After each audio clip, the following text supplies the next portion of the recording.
ชมธรรมชาติโอ้ถนนดินทราย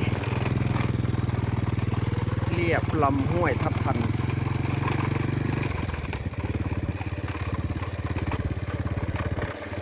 มีแต่สวนยางพารา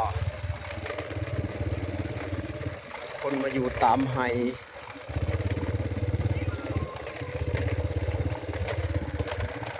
สวนยางพาราโอ้มีหมาแลนนะคนเอาหมาอะไรมาเด้อก่อนหมาอะไรเด้อ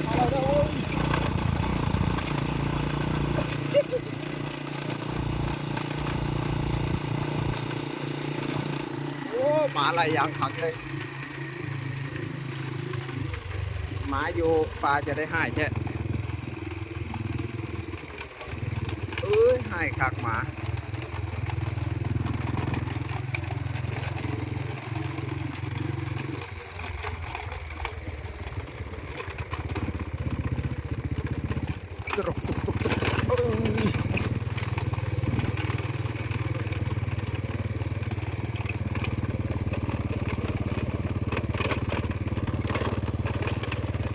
มาเที่ยวป่า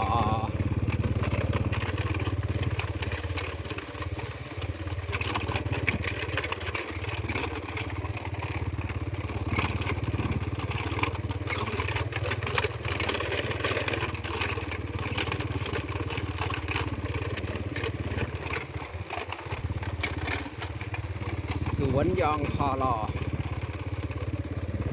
โอ้สวนยางพารานี่ใหญ่ครับเบิ่งกระท่อมห้างกลางป่ากระท่อมห้างเฝ้าสวนยางพาราหมาไผ่มายืนอยู่ทั้งพุ่นอีก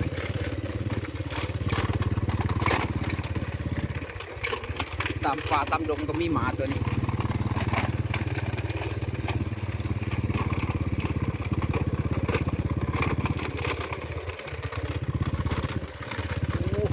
การยำคำสวนยางพาราอึมครึมเลย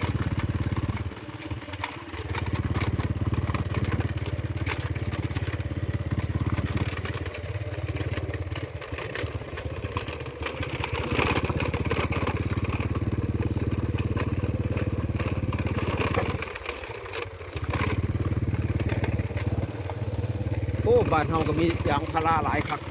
ขี่รถโดนเติมแล้วก็ท่านพ้นเขตสวนยางพาราอยู่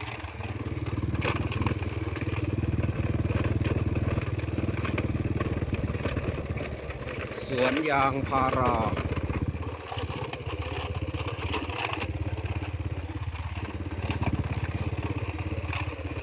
ตัวนี้สวนปาล์มน้ำมันโอ้ปาล์มน้ำมันเขาก็เขียวงามดีตัวนี้